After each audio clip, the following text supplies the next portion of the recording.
Նախ սկսենք վերևից պրոֆեսիոնալ ֆուտբոլ, այդ բուրգի վերևի մասն է, բայց դրա հիմքում ընկած է մանկապատանեկան ֆուտբոլը, առանց որի դա չի լինի։ Բայց մինչև մանկապատանեկան ֆուտբոլը կա բակային ֆուտբոլ, որը հիմա իսպառ ես կարող եմ ասել ոչ թե իսպառ, բայց շատ ու շատ համարյա թե վերացել է մեր մոտ։ Մինչև 9-10 տարեկան դառնալը իրանք բակում արդեն չգիտեմ, շարժական խաղեր կար, տարբեր խաղերով էին զբաղվում եւ ավելի ճկուն, ավելի ճարպիկ երեխաներ էին գալիս։ Հիմա գալիս են մարզադպրոցներ երեխաների, մի 70% կարելի ասել, եթե ոչ շատ, մի քիչ ավելի, ոնց ասեմ, տնային պայմաններում մեծացած երեխաներ են, որոնք ավելի ոչ շարժունակ են, ճկունություն չունեն։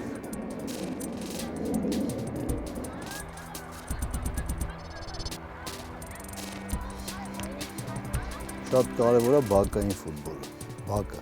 Այսօր բակը նաև կարևոր բաղադրիչ է, որպեսզի երեխան ավելի ամուր, իհարկե գրագիտությունը սովորում է մարզադպրոցում, բայց բակերը շատ կարևոր են։ Պետք է հասկանալ, պրոֆեսիոնալ ֆուտբոլիստը սովորական մարդ չի։ Ինքը լրիվ ուրիշ կերպ է ապրում, թեկուզ հենց իր սննդակարգը, իր ռեժիմը, եթե կարողանում են դա անել, որտեղ մենք երբեմն տեսնում ենք, երբեմն չէ, շատ հաճախ երբ որ հեռուստացույց ենք նայում, չէ, այդ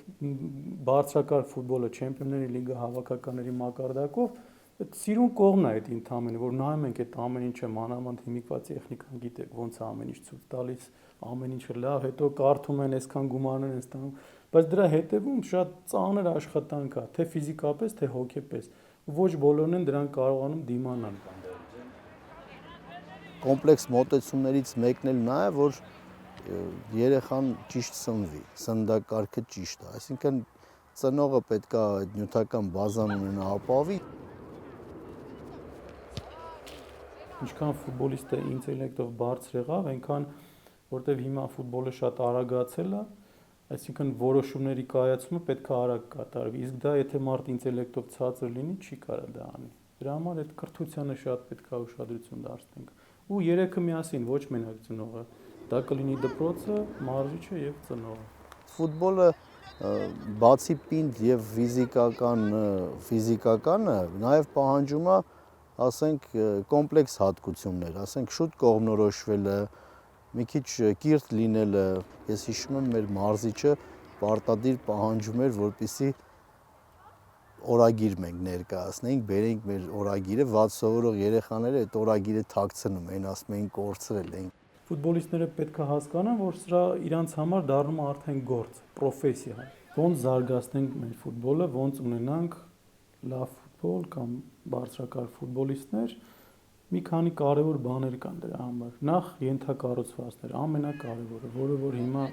Երևանում դա, ասինքն, մանավանդ 3 դպրոց կա, Հունիկ Բանանձ եւ ակադեմիա, որը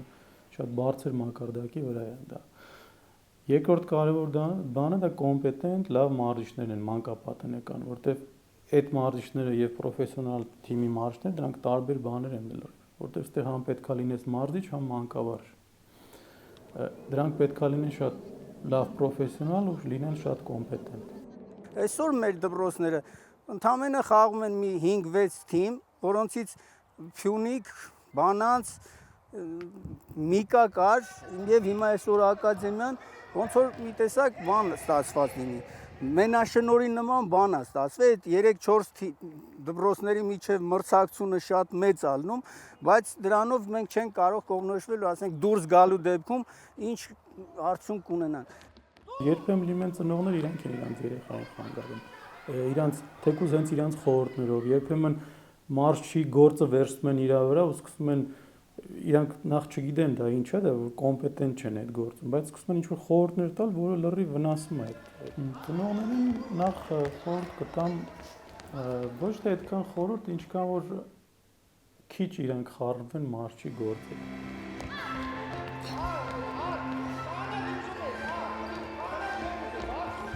Ինձ պատահեց, որ Նարեկը մտավ ֆուտբոլի աշխարհ, ճիշտ է երևի այդպես ասել, դեռ 3 տարեկան էր, 3 տարեկան չկար, շատ էր սիրում այդ գնդակը, թե իր երևի ֆորմայից ելնելով թե ինչից, կամ կար արդեն երևի Աստծո նախախնամությունը, որ ինքը այդ կլոր գնդակը սիրում էր։ Նա փոքր ժամանակվանից շատ երազել է ֆուտբոլիստ դառնալ, երազել է լինել նրա սիրած ֆուտբոլիստի նման, Մարադոնայի նման։ Եվ նաև դա նպատակ է, որովհետև նա ձգտել է միշտ խաղերին մասնակցել է, միշտ տանել էր նաև ֆուտբոլ խաղում ինձ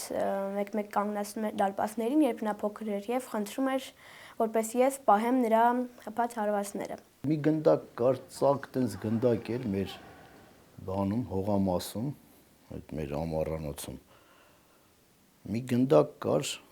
ես էլ ջղայնանում էի, այդ գնդակի վրա տարբեր դրոշներ կային, թուրքական դրոշներ կար։ Ես էլ ջղայնանում էի այդ գնդակը, մի օր տեսա ծակվել է, ուրախացել էի, բայց անգամ այդ ծակ գնդակով Նարեկը խաղում էր։ Ինչ որ եթե մի բան պետք է դասեր անել, ինչ որ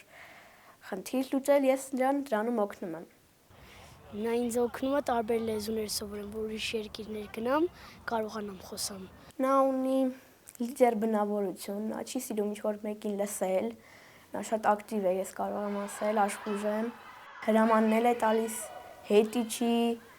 առաջ գնա, պաստուր, այդպիսին, որը որ ոչ մեկ ուրիշը չի անում դաշտում։ Ես դրանով եմ կարող ասել, որ դաշտում նա ունի մի քիչ լիդեր բնավորություն։ Կան երեխաներ, կարծում եմ, մարզադպրոցում էլ իր ընկերների մեջ կան երեխաներ, որ անկախ ծնողի սիրուց, անկախ բանից, որ թվում է թե այդ երեխաները միևնույնն է ֆուտբոլով պետք է զբաղվեն։ Հայաստանում դժվար է ֆուտբոլիստ դառնալ, դրա համար մենք գնալու ենք Իսպանիա եւ այնտեղ գնալու են Պարապեն։ Օրինակ մի անգամ, երբ նա եւ իմ հայրիկը ֆուտբոլ էին խաղում, ես տեսա, որ Նարեկը շատ ուժեղ հարվածեց իմ դաշնամուրին եւ նրա պեդալները երկուսն էլ ջարդվեցին դրանից հետո։ Նա շատ ուժեղ հարվածեց եւ դրանից հետո դաշնամուրը իմ վատ ձայն էր հանում եւ պեդալը այլևս չէր աշխատում։ Ես նրա վրա շատ բարկացա, քանի որ ես էլ չէի կարողանում